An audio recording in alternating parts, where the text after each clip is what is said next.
It was the biggest game, and he had clearly the biggest performance in that game. Sometimes I think we forget the human element of this whole thing that we're covering, college football. Okay. He's a Division II player who, if you're Brian Haas type, and there's a lot of them circling around college football every week, and we love you, Haas. I'd like to use your negativity and kind of as a catapult to some other things. This episode is presented by Duluth Trading Company. Ready to give rival tailgates the foam finger?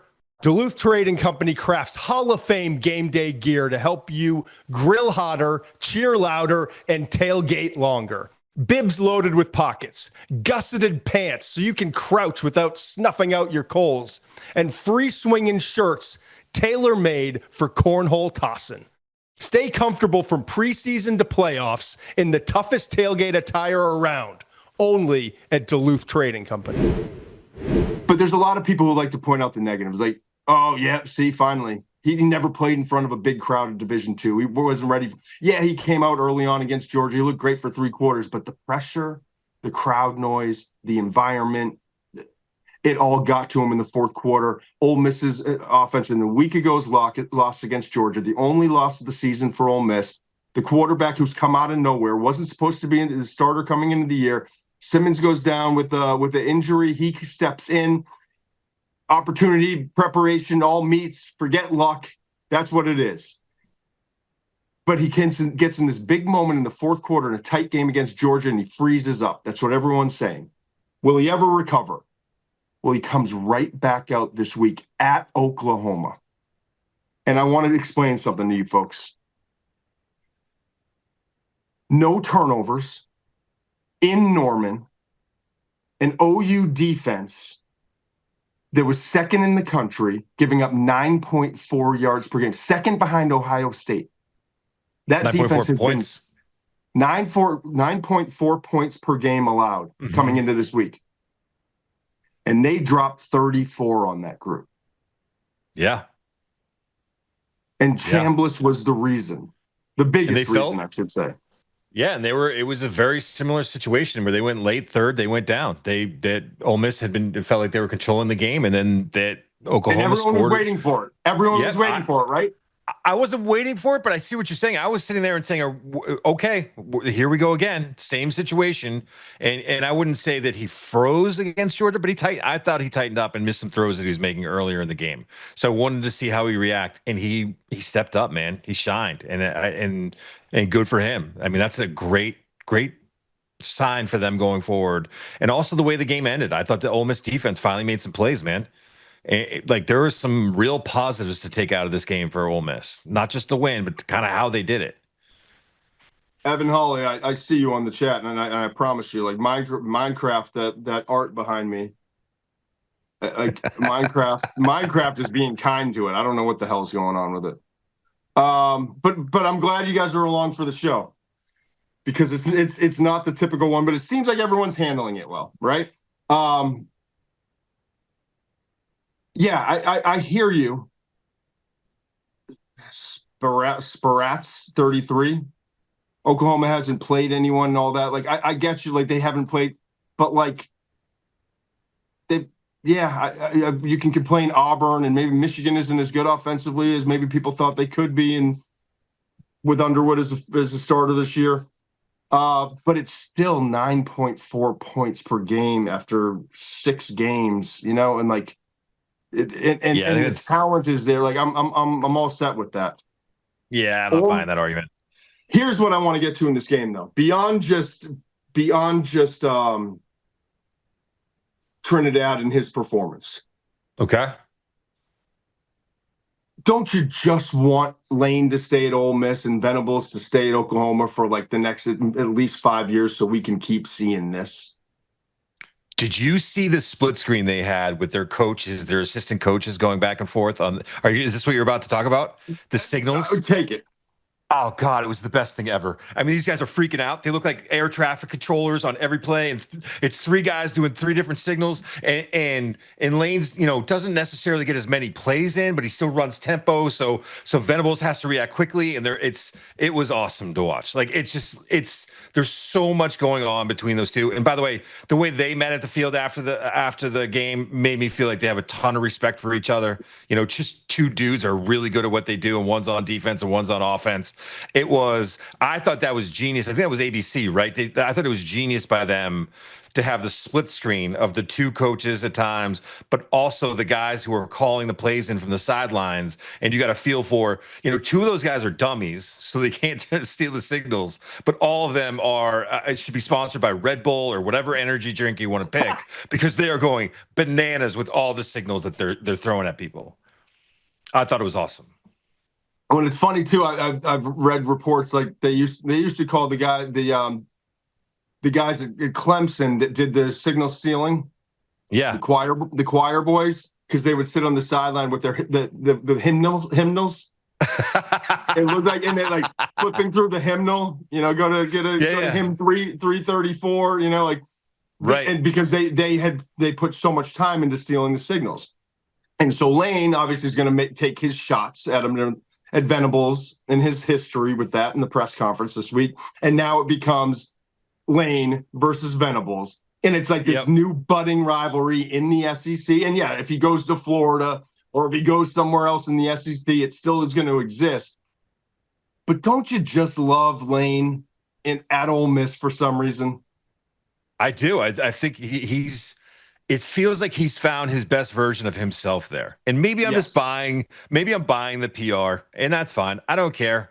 I want Lane Kiffin to be happy. I want all human beings to be happy and successful. And it just feels like this guy who's had this, this crazy kind of career seems to have found his best self there. And why would you go anywhere else at that point? And did you see the OU fans early on doing the?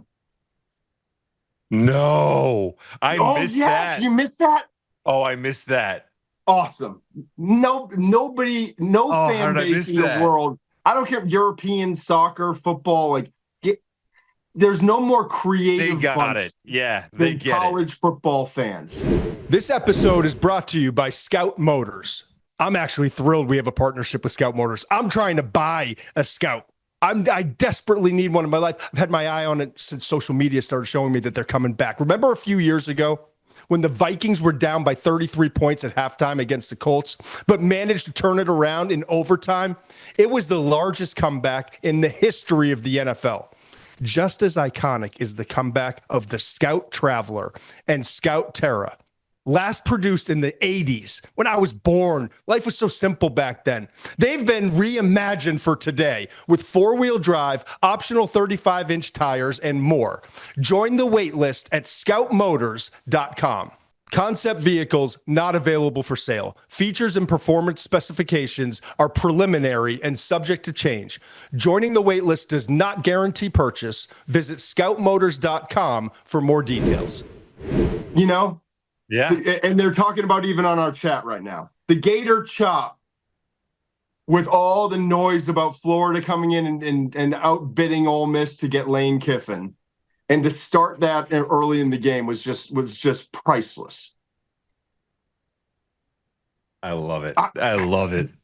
Going back to this game specifically, Venables, I thought, did a really good job at times and weathered the storm, certain things. And as the game progressed, felt like he started to get a beat on what Lane was doing. This has been the best coaching job Lane Kiffin has ever done. And Lane Kiffin has won national titles as offensive coordinators and play callers before. Lane has done remarkable things throughout his career. It has been mired with controversy and his own created nonsense at times. And he has not backed off on all the nonsense. In fact, he's kind of leaning into it now that he's where he is. And he's healthier and his mind is the best it's been, and his physical health, his mental health, and all those things. And so he's like, I'm the same dude. And we're going to keep winning. But I'm telling you, is that like X's and O's every week. I'm seeing him he's one step ahead. And I'm watching this game. I'm like, oh, Venom, okay, this chess match, Lane's got it early on, but OU's, they got a beat on him now. And then to see him. That defensive line started to heat up a little bit. He started heating up, right? Yep. And to see him have answers to their answers, like that's like 401 stuff, you know? Yeah. The throwback to the tight end. Quarterback, and to do it with a quarterback that was kind of fragile late in the game, and to do it with a quarterback who was Division II and doesn't have game experience. Like, it's just he's doing his thing. This is the best version of him. And we're fortunate as college football fans to be able to sit back and watch it. It's a treat every Saturday because you get all the nonsense leading up. And right when the game's over, when he's done painting this masterpiece, Picasso shit, he starts fighting with a defensive lineman from OU during an interview and gets on with his thumbs and is going after Jordan Rodgers and Tim Tebow on SEC Network and Roman Harper. This is I told you, Spurrier was cute. This is like the advanced, much more sophisticated version of what Spurrier was in the SEC. And Spurrier was an absolute gem that, like, you thought we'd never have another one like him. But we got a better one, more sophisticated version in Lane Kiffin. I don't know what's with the ricochet shot on Spurrier because he was his own thing and awesome in his own way. Like, we don't have to compare the two. I think there's a comp there because I get you. There's a comp there, but we don't have to because we're talking Florida. Yeah. But you got to admit there are similarities. Oh, I think there are. I just think I wouldn't say that this was a more advanced thing of Spurrier. If people, I don't know, I feel like we're kind of aging ourselves here. If our listeners don't really know Steve Spurrier, just unbelievable. His offense was not advanced, sir. I understand, but they put up points. Did it need to be? They were absolutely not. I'm just saying it was a track meet. I get it. But there's a lot of people, I think, who would say the same thing about Lane in terms of how quarterback friendly it is, even though it is a more advanced offense. Whatever. We're falling down a rabbit hole here. I just don't take a shot at my guy, Steve Spurrier. There's no need for it. I guess it was an indirect shot. You're right. It was a ricochet, and I didn't mean it as such. Oklahoma, it's not really the story, but we do cover the NFL draft, and I just got done doing a whole thing on it this past week. John Mateer is not the same guy with the thumb injury, and who, like, why did we ever think he would be? And quite honestly, like, why did Oklahoma think he would be? I promise you, I do feel like we've been a step ahead on this, and I'm not here to pat us on the back, but I took the time. I remember on that Sunday after it was Kent State, right? And oh geez, I'm blanking right now. And the backup quarterback came in, and Michael Hawkins Jr. Yep, Michael Hawkins Jr. came in.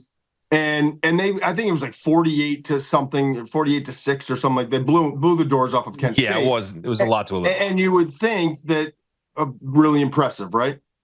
And I went in and watched the tape, and I'm watching like sidearm slinging, passing, off target throws, and I think they saw like, we can't beat Texas, like we can't even compete with this at quarterback, and no one's ever going to admit it, but I think that maybe allowed them to let Mateer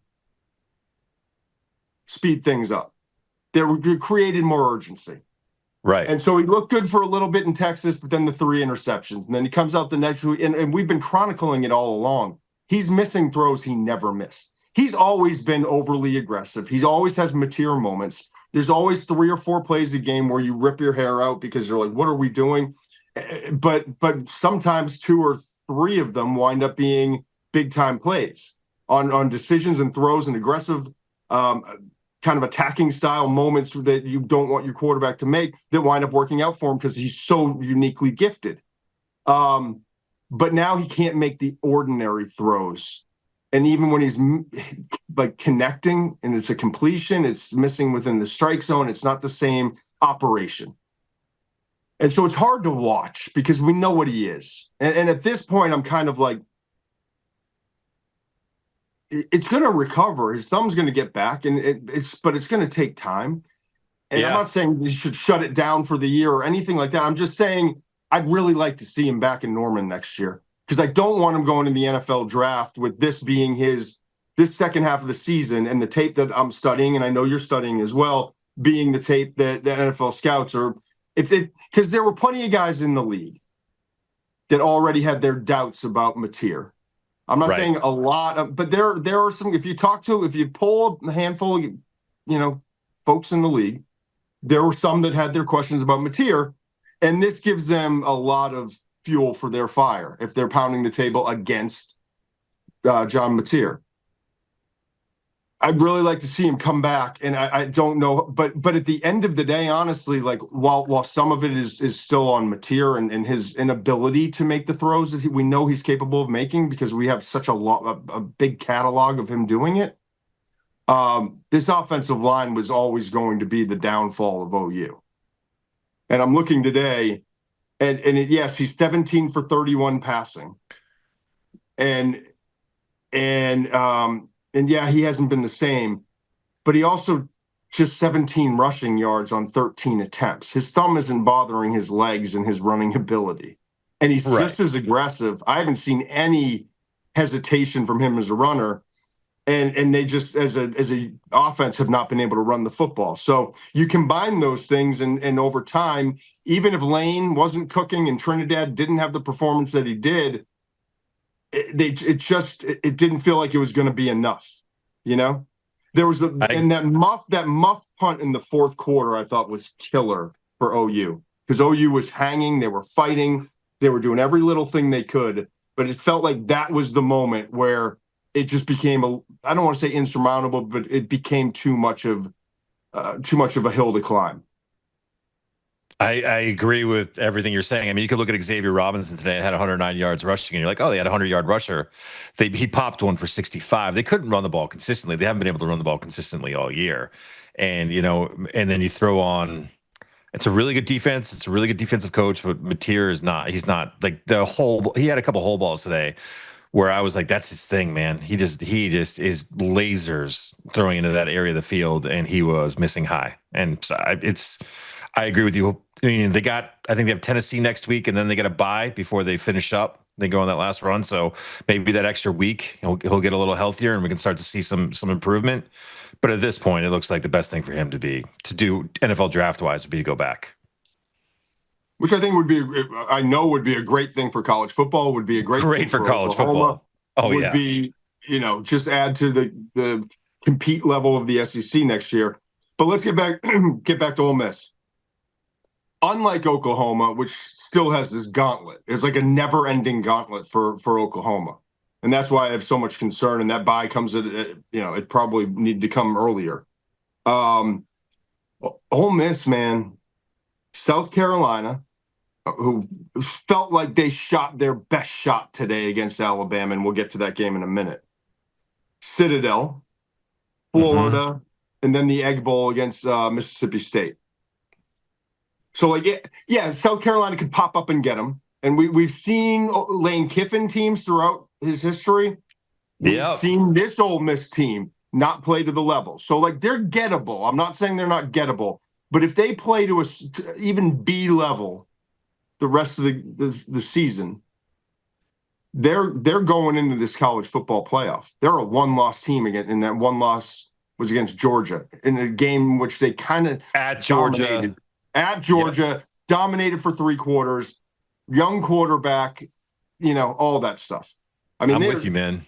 It would take something totally unforeseen happening for Ole Miss not to be in that college football playoff. And I'll remind you, at the end of the show, as we do every Saturday night, the TMS CFP 12. It's not even the CFP 12. It's the TMS top 12. And we'll transition to make it the CFP 12 as we get closer and the committee starts getting involved. But it's the TMS, the McShay show, top 12, which honestly this week, less movement than probably any other week that we've done it. But there's still some interesting conversations to be had. Must be 21 plus and present in select states. for Kansas in affiliation with Kansas Star Casino, or 18 plus and present in DC, Kentucky, or Wyoming. Gambling problem? Call 1-800-GAMBLER or visit rg-help.com.